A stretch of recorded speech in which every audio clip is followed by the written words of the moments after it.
Welcome to That Entrepreneur Life, a podcast about entrepreneurship that takes you from idea to launch and beyond. Each week, your hosts, Andrew Lees and Clint McPherson, discuss different business topics aimed at adding value to any entrepreneur's journey. Welcome back, everyone, to another episode of That Entrepreneur Life. I'm Andrew Lees, and I'm here with my co-host, Clint McPherson. What's up, brother? How you doing? Not much, man. Just coming off the weekend. Had a good weekend with the family. Excited to kick another episode off with you and our special guest today, Devin Miller. How you doing, brother? Oh, I'm doing pretty well. Busy as always, but that's the way I like it. So life is great. That's awesome. Yeah, that's the way to be. Be as busy as you can be. Obviously within reason. I don't want to be going crazy, but busy. When you're an entrepreneur, busy is good. Usually. So yeah, man, it's an honor to have you on the show today. Before we get into everything, can you just give our audience a quick overview of who you are and what you're all about? Yeah. And that's, the simple questions always have the longest answer. So I'll try and keep it reasonably short, but yeah.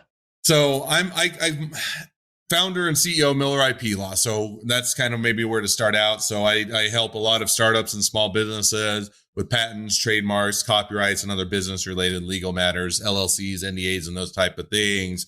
So that's kind of the part of the focus I do and a large part of what I do. And I also have a bit of an entrepreneurial streak, so to speak. I love to do startups and small businesses myself. So a decent amount of my time is split between the law firm as well as I've started and founded and run a few different startups. Some of them are kind of side hustles. Others have grown to 7 and 8 figure businesses. So I kind of have those two passions that I like to dive into and run. And then I also have a family, 4 kids, ages 5 to 10, and married 13 years. And I'm in Utah, so it's wonderful snowy weather here. So get to play in the snow a bit as well. So there's a quick intro to myself. That's perfect. Yep. Yeah. I love that, man. I'm glad you're here. And with you, Devin, being an expert IP attorney, right? Focusing on helping startups and along with everything else. Can you take us back to when your entrepreneurial journey actually started and what it is about entrepreneurship specifically that led you to where you are today, my man? Yeah. So I'd probably say, I always kind of had the desire to do entrepreneur stuff, always kind of had a bit of that thing, but really kind of started in 2 places. One is, when I finished up, so undergraduate, I did electrical engineering and Chinese, did a double major, and kind of got to the end and said, hey, I love engineering, but I don't want to be an engineer in the sense that I don't want to necessarily be stuck on one project for a long period of time or be a small cog in a big wheel type of a thing. So as I was kind of figuring out what I wanted to do after undergraduate, I kind of had a couple different competing interests. I wanted to be an entrepreneur. The other, I liked the intellectual property and the law side of it. So I kind of split it and did both. So I went off and did graduate school. I did both a law degree as well as an MBA degree, which is a master's in business administration. And then as far as kind of getting into the entrepreneur stuff, really the first entrance was, so I was doing, busy as always. And I said, I like to keep busy. So I was doing law degree, MBA degree. I was working 20 hours as a law clerk at a law firm. And then I saw I can't remember if it was an email or a poster. I don't remember. It's your flyer. Basically, it was one of those, hey, it's a business competition. You can come in, hear kind of the spill, and then people can form groups and you can enter into a business competition doing that. So, that sounds like fun. So decided I went and attended. I didn't know anybody there, found a group of other people that didn't know anybody there. And so we all formed a group. We entered the first year and it was just it was an idea to make gym bags less smelly. Didn't go in or much of anywhere. We took second, but we decided after that it wasn't a real business or opportunity.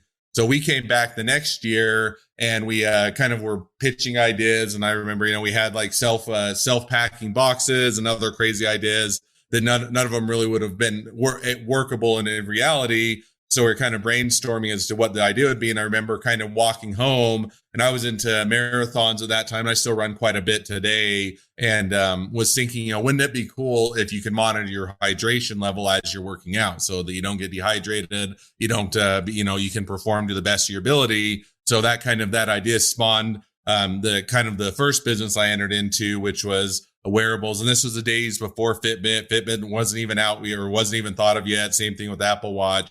It kind of founded the idea of doing a wearable for hydration monitoring. So came back, pitched it to the group. entered in the competition, took second place again. And that's a longer gripe fest as to why we should have taken first and we were robbed. But then I got to the end and I said, I think we were all graduating. We were all seniors at that time and everybody's going to go their separate ways. So I think there's a business opportunity here. So I bought everybody out and I said, okay, I'd like to proceed forward. Everybody's going across all different places of the country. I bought them all out and then I continued to build that. Grow the business. We licensed it and merged with a couple other companies, and that company is still live and going today. So that's nice. Probably my first entrance into entrepreneurship, a real entrance. That's awesome. That's really cool. Yeah. So you have, I like that you have some experience.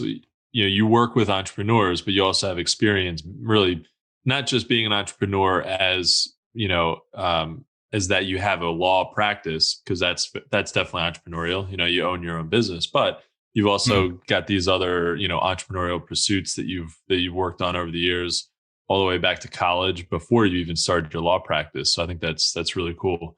What was the company called? What's the product called that helps you monitor your hydration? That sounds really cool.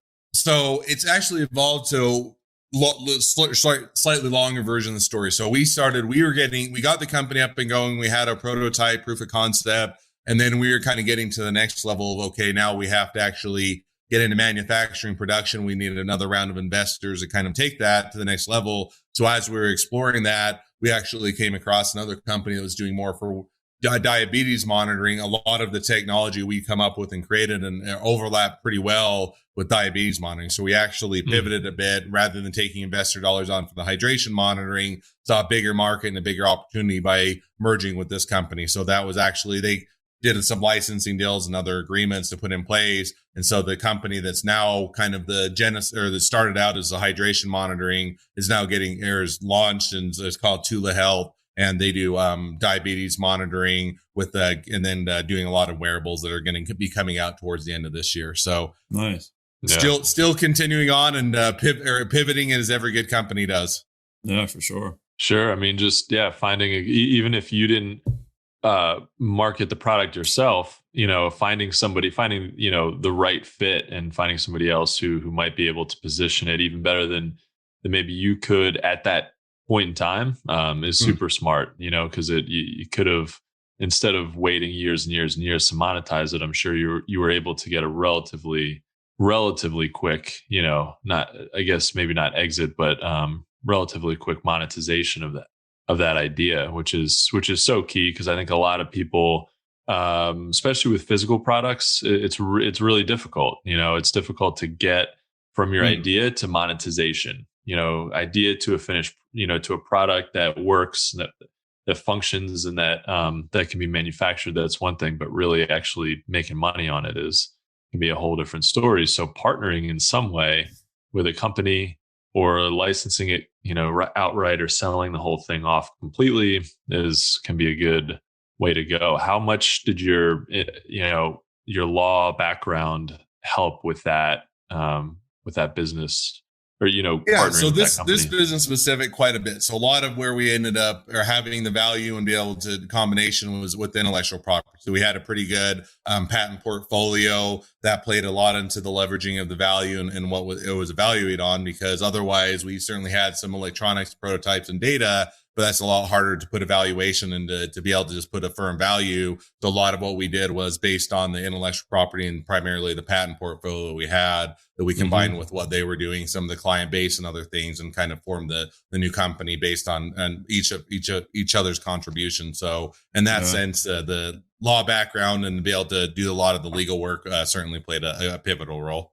I love how you took it from concept and you were able to pivot, though, right? You took it from all these different whatever iterations you went through, and you didn't really let that slow you down of actually creating or moving forward and collaborating or partnering up with another company that, again, was a good fit. And so there's a lot of things that, a lot of times, whether you have a physical product, whatever it is that you're getting out there, and you see your dream just dash because it's like, okay, well, this is not, like, how can I leverage this? How can I maneuver in this area? But then when you can kind of see the stars align, even if it's not exactly the hydration portion of it, but it's helping an audience with individuals that have diabetes, or you're able to contribute that way. I mean, that's pretty cool to me, man. And again, not letting anything dictate. And again, like the same thing with businesses during the COVID era, having a pivot. Same thing for you in your journey, right? Having a pivot in that specific portion and finding out how it mirrored up and saying, look, this is a good match and let's roll with it. And that's awesome, man. Yeah. And I think that's oftentimes as a business, that's where sometimes people get stuck, and it's a hard place to be, in the sense, on the one hand, you want to be persistent. You want to see your way through. You want to, you don't want to give up. And sometimes with a business, you're just that close and you don't want to give up. And on the other hand, you can't get so stuck on the original idea of how you had it or conceived it or how you thought of it that you're not open to opportunities. You're not exploring things that may be better, that are necessitate a pivot. And so I think that there's always that balance of persistence and pushing through and continue to do it while also listening and looking for opportunities to take advantage and to grow the business. And I think that it's that balance. And if you can find that right balance, to your point, whether it's COVID or changes in the marketplace or anything else, can have a pivotal impact on your business, because if you can pivot and adapt and figure out the best market position, it's going to give you that much greater advantage. 100%. Yeah. And I think focusing on the problem instead of your solution is what it really helps with that, right? A lot of people are just completely obsessed with their solution, and they totally kind of, they lose track of the point of the whole thing is not to be obsessed with your solution, be obsessed with the problem. And then you're always trying to figure out what the best solution is. You're always adapting, making things a little better, improving your product or your service or whatever. And if you're doing that, you can see the gaps in your own product and say, hey, this was okay, but I've got some, if we improve this, we can make it better. We can change how we're solving people's problems. And I think that's seems like one of the big keys to that, to making sure that your product is always relevant and actually helpful. Yeah, no, I definitely agree. So I think that's definitely being open, exploring, focusing on the problem, and then making sure your solution is lining up with the problem. Because a lot of times what you get into, I think, is you start to see a whole bunch of cool features or things you could add on or things that would be cool to you that oftentimes don't provide the value in solving the problem, are really cool and just sound awesome. And then you focus on and burn a lot of time, money, and effort on features that are really cool or that you think will be cool and that but don't have the impact on solving the problem. Exactly. So Devin, getting a patent is often one of the first things that people think of doing when they come up with an idea. They're like, I've got this idea, got to get it patented, got to get on a Shark Tank. Maybe that might be the second thing, but patent is always, I feel like, at the, top of people's minds, but I think it's really misunderstood. I don't think a lot of people fully understand the process. Can you kind of quickly walk us through your process, for an inventor or a startup who's looking to protect their idea? Yeah, and the first thing I would probably recommend people is, well, before you get a patent or trademark or anything else, is I would generally recommend going in and getting an LLC or a corporation. Generally, LLC is the most affordable and also the most straightforward. The reason you do that is that protects you against personal liability. So if you were to ever get sued, if you had product liability, if you infringe somebody else's trademark or patent or anything else, an LLC gives you a buffer so they can't come after your home or your savings or your vehicles or any other, assets that you have. They can only go after the business. So I always counsel people, the first thing you should think about is really getting that LLC in place before you go on the patent side. But now let's say you do get the LLC in place, that's going forward and you're able to do that. Then the next thing, as far as, when you get a patent, the misconception, or sometimes what you'll get, is people will think, oh, if I have a great idea and I get a patent, then everybody's going to be pounding my doors down to get a license, or everybody's going to just come and pay me lots of money. In 99% of the time, or 99.9% of the time, that's not the case. Patents are valuable, and I certainly have a biased opinion, but they can certainly play a place in the business. But it's not going to be that is going to just make it so all you have to do is get a patent and it's going to sell itself type of a thing. Really, a patent is more there. So as you come up with a great idea or, a great invention, the next great iPhone or the next great widget, whatever it is, it allows you to maintain some exclusivity. You can capture the time, money, and effort, the value that you put into the business, and then you're able to, both monetize it, capture it, and otherwise safeguard it against other people coming along but you still have to build a business. You still have to actually build a product. You have to sell it. You have to get down the marketplace. You can have the world's best patent. It doesn't do you any good if you can't build a business around it, or, build a business around the invention. Mm-hmm. On the flip side, let's say you build the world's best business and it takes you millions of dollars, takes you years in the making, and you finally get it and you're starting to build a business. The worst position to be in is now you spend all this time, money, and effort, and then to have someone come along, knock it off, copy it, and then you have no recourse because you don't have anything to protect it. You don't have a patent. And so they reverse engineer it, they figure it out, and then you're kind of stuck there. So there's a balance between, on the one hand, it's not going to just be the easy path to success or to money. And on the other hand, if you truly are building a business, you need to look at how you're going to incorporate that into your strategy. Yeah, 100% agree with that. I think it is kind of a misconception that patent equals money. Yeah. And it definitely does not mean that, but you're right. Safeguarding against somebody who could come in and steal your idea is really important. The other thing that I see as a product development engineer, because I talk to my clients about patents. I'm not, I'm not getting into the weeds, about it, but they kind of think that in addition to, hey, once I get a patent, I'll just make money on this. They're just not really sure of how to go with it, whether to get a non-provisional, to get a provisional, to get, and they're a design patent. And so there's all these things that are kind of flying around that they're not really completely clear on. And so I'm at least going through and saying, all right, maybe start with a provisional, and then work your way up to a non-provisional. You have a year to do that. And this is what that means. This really a provisional. It's not even reviewed, but it gives you that the date, the filing date. So that priority date. But yeah, it's interesting, but I think it's just really helpful to get through all that information, kind of help people who are starting out, learn about the process. So. No, and I think this is a level. So, I mean, there's whenever, if you were jumping in or saying, hey, should I get a patent or when should I consider? There's always a couple triggering points, and then we'll touch on a little bit about a provisional. But you really look at, first is, are you too early, or when can you start to think about a patent? And really the place that you need to be is, in legal terms, is called conceptual reduction to practice.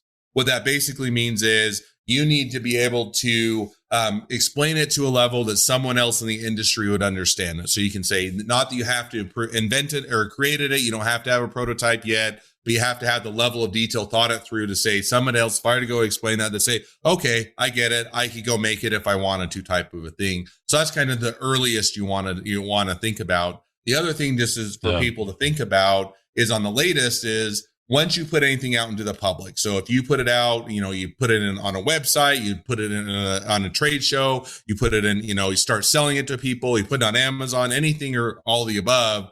The first time you put it out in the public, from that date, you have a year from which you can file a patent application on it. If you don't, it becomes public domain. It means anybody can use it, anybody can do it, and not able to get protection. So those are kind of the two gating things, is you have to be able to explain it to a level that people understand it in the industry. You don't want to wait longer than that year. And then the provisional is one where it's a good option for startups, small businesses that are either budgetary or budget conscientious. And as a startup, you always have more things to spend money on than you have money to spend. And so it's a good option that's a little bit less expensive. And then it also gives you, hey, if we're still doing a lot of R&D, we're still doing a lot of development, we want to capture what we have done up until this point and protect it. Then you can kind of use a provisional to catch that, finish up your development, and then circle back and add that additional detail in. Yeah, exactly. Yeah, that process is probably, to some individuals, can be overwhelming, right? Because they don't know what they're getting into. I mean, I know if I had a product, maybe because I know now, right, that a patent could protect it. But in some cases, somebody comes up with an idea, they share it, whatever. I mean, just got to be careful these days, right? You got to be careful how you approach things and make sure, again, like you can explain it, like you just said. But I really think that's a good approach and some very valuable information. I appreciate that, man. No, absolutely. And my piece of advice to people is always, whether it's myself or anybody else, you're always wanting to, it's not too early to at least go and talk with an attorney, get a strategy in place. And they may tell you, hey, you're way too early. We can't help you yet. Here's what you want to consider and think about. Here's how you strategize for your business down the road, such that when you are ready to pull that trigger, you have everything in place. But that's why I'd always encourage people, at least go out, talk with an attorney, get a strategy or an idea of when would it make sense to jump into that. And then once you do, then you're able to kind of have that outline or that strategy and that pathway to make sure that you protect what you're investing in. So Devin, I mean, when it comes to patent law, right? I mean, what is it about patent law that really gets you fired up? And did you always know you wanted to focus on helping entrepreneurs? Yeah. So what gets me fired up is a little bit of the same answer in the sense that I worked for a period of my career before I started my own law firm about 3 years ago. I worked for the top 100 law firms in the nation, some of the biggest ones. I worked for clients like Amazon.com and Intel and Red Hat and Ford and others. And so there was name recognition. Everybody knew the clients I was working for because everybody's heard of them. And yet what I really found is I loved working with the startups and the small businesses, in the sense that, when you're working for the big companies, you're a small cog in a big wheel. You're working a very small part of their big ecosystem. Half of the patents that you work on, they never see the light of day. They're doing a lot of R&D, of which never actually gets developed. And so you don't really get to see the impact. Vice versa with the startup or small business, they got one shot, right? They're shooting for the moon. They're trying to build something, and they need that strategy. They need that guidance and that assistance. But you also get to see if they go, like, what you worked on is actually what they're taking to marketplace. So I just found that to be fun and exciting, as I was, getting to have a bit more of a strategy and impact and help on the company versus a big company. So that's what kind of gets me excited. As far as wanting to, always wanting to go in IP law, I always wanted to be an entrepreneur and work with startups and small businesses. And it was a way that I always had an interest in legal. And so it's kind of a good combination that I can kind of put all of my interests together, that I can still pursue my own startups, my own businesses on one aspect. And then I get to work with a lot of other cool businesses and help them on there. So it kind of just meshed all together. And I don't know exactly when that came about or when that clicked in my mind. It was sometime as I was getting ready to graduate from undergrad. It just probably all fell in place, right? Because I really believe if it's meant to be, it happens, right? So absolutely. Kudos. Yeah. And having that entrepreneurial spirit and background, I feel like it was probably for you, it was kind of meant to be, you were meant to work with entrepreneurs. I kind of feel that same way with my business, doing product development for people. I worked for a company that did product development for larger businesses, not huge behemoth type businesses, but we were doing large scale automation equipment engineering and development for companies, all kinds of these different large scale products and projects that were kind of sounded kind of cool.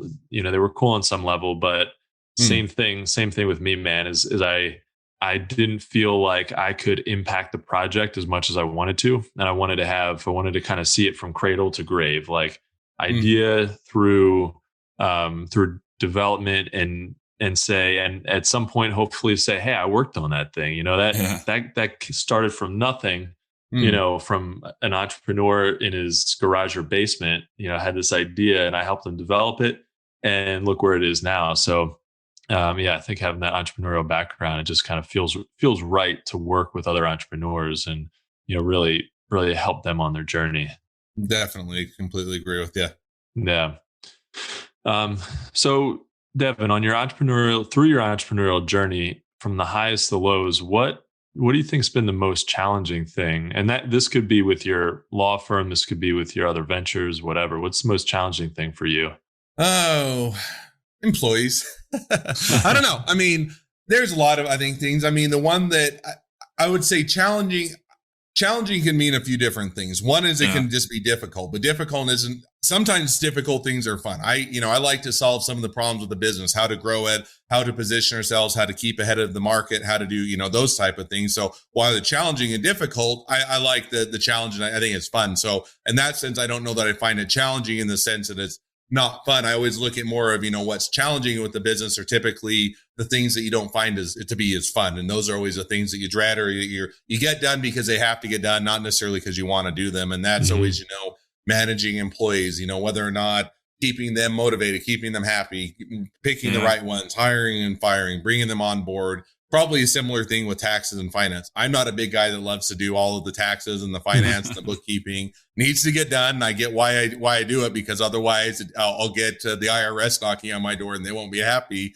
But on the other hand, it's not one that I just say, oh, I'm excited to do bookkeeping today. Right. So I think on the one sense, the challenge of doing the things that you don't want, you just have to simply say, this is part of the thing, part of the journey, part of running a business. Not all of it's going to be fun. And I'll do those things because it helps the business. And then the ones that are challenging, that are fun, are the ones that I like to do it. And those ones are usually kind of what I mentioned, figuring out how to keep ahead of the marketplace, how to be doing something different, how to challenge kind of the status quo, are all the fun things that I think are, while they're challenging, make the business, or is what makes me want to do the entrepreneur and do a small business. It makes a lot of sense, man, because this day and age, we're moving 1,000,000 miles an hour, right? I mean, technology advances almost like on a daily basis.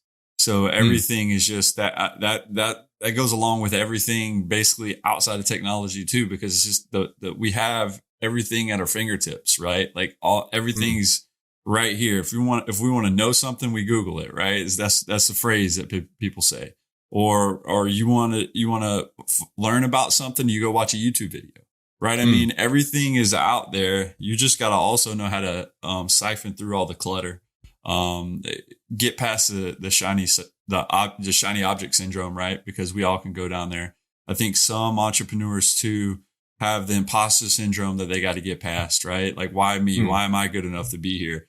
But I mean, I believe if you're an entrepreneur and you have that imposter syndrome, or you really have that ADHD to where you're chasing after all the shiny objects, you're going to have to, that's a weakness in your tool belt, right?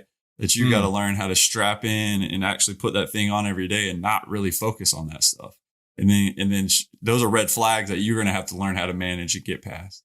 But I mean, I really think at the end of the day, I mean, again, we have to pivot so quickly these days, right? I mean, we have to make so many decisions so much quicker now, especially when it comes with employees and keeping them motivated. I mean, I can understand where that struggle is from time to time, right? Because you might be a motivated person and you might believe in everything you're doing and the direction your company's going, but that doesn't mean your employee that you just hired is that same way or has that warm and fuzzy, or somebody that's been working with you for however long. So you do have to come up with innovative approaches on how to keep them motivated sometimes, or how to give them recognition. Because I mean, I'm somebody that I keep it's black and white with me, right? There's no real gray area.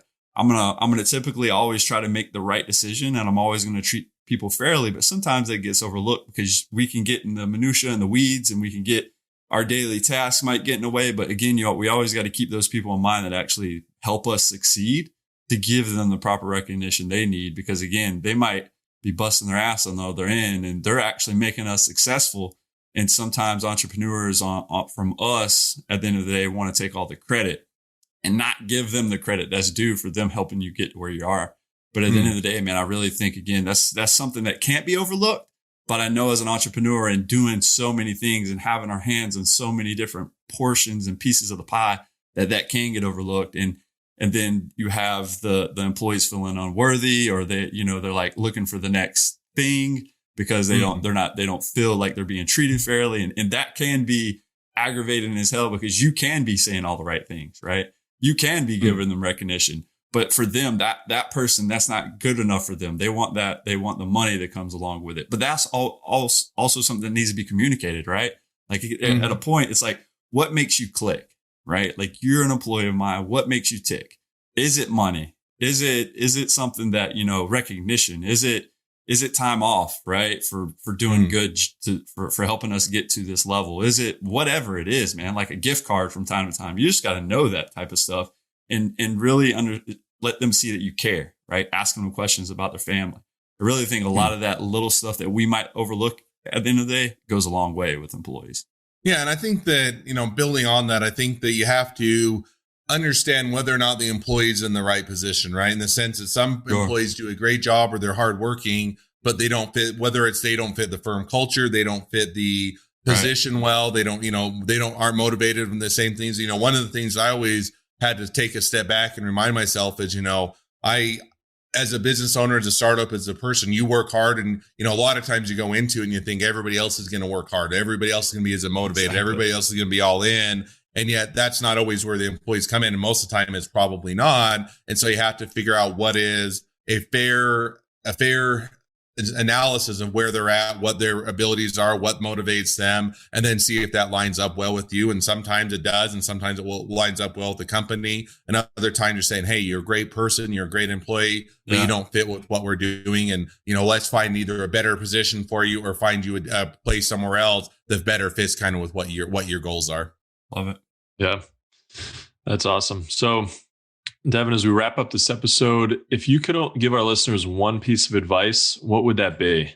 Yeah, it's probably one that I hit on already, at least with intellectual property. But I would even say in a broader sense, and I think it incorporates intellectual property, is get a strategy in place as to what you're going, or what you want, what you need to do, and when you're going to do it. Now, inevitably, every plan flies out the window kind of when, rubber hits the road, but you need to have that strategy in place of, okay, this is how we're going to hit the market. This is how we're going to build a team. This is how we're going to have the right people in place. This is when we're going to hit get the funding, when we're going to hit intellectual property, and at least kind of have that roadmap. Now, I'm not saying, the old business plan that's 50 pages and everything else. It can be a lot simpler, a page or two, but at least do the due diligence up front to convince yourself that it's worthwhile to do the startup or the small business. And there's a reasonable chance of success, such that when you hit those roadblocks, you can turn back and, make sure you've already convinced yourself that it's going to work. I just have to figure out how to pivot around it. So my general thing would be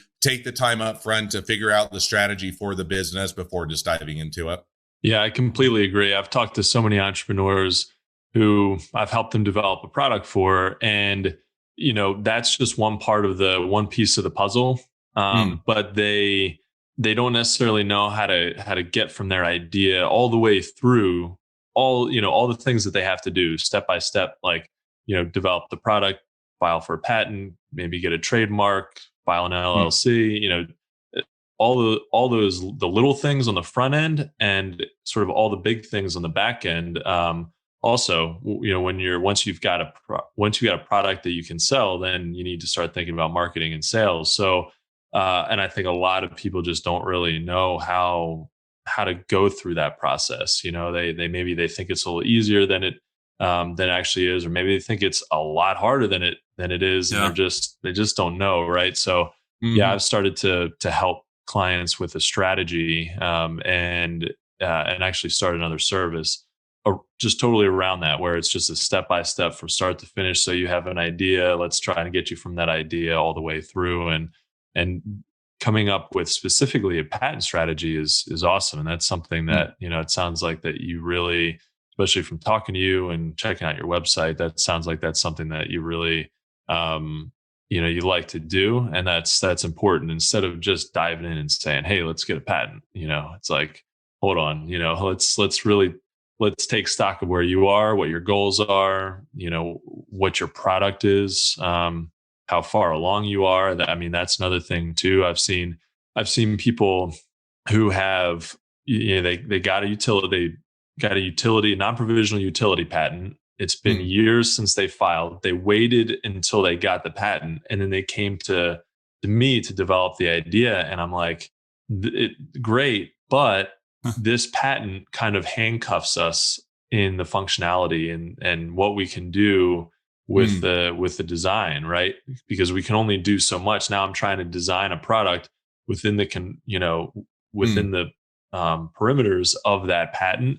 And sometimes I'm like, hey, the best product or the best solution for your customer problems is not this exact product. It's something different. And if we do that's something different, you're not going to be protected. So what do we do?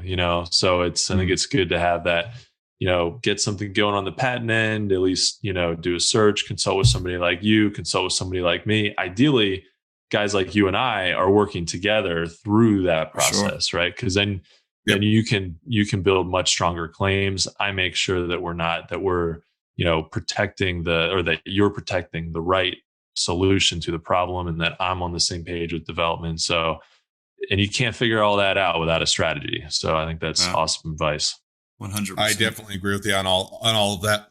Cool. Yeah, guys, I think the moral of the story from both of you right there is, right, do your research, create a damn roadmap, take action, and get in touch with Devin or Andrew to make it happen, right? Absolutely. Sounds like a great summary of what we just went over. That's it. Yeah. Well, guys, I think that's a wrap for this episode. And from the both of us, Devin, man, we want to thank you for taking the time of your day to join us and adding value on our podcast, man. Absolutely. It was fun to be on, fun to chat, and appreciate you having me on. Yeah. Appreciate you coming on. Thanks, Devin. Thank you all so much for listening to That Entrepreneur Life. To learn more about what Devin is working on, check out milleripl.com.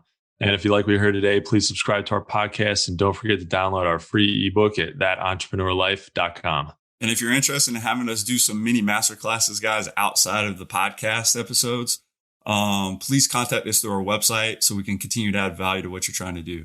Thanks for continuing to support what we do as entrepreneurs. And don't forget to join us next week for another episode of That Entrepreneur Life. Thanks for listening to That Entrepreneur Life podcast. Be sure to visit thatentrepreneurlife.com to join the conversation, access our show notes, and discover our fantastic bonus content. Don't forget to join us next week for another episode as we continue to add value. Until next time.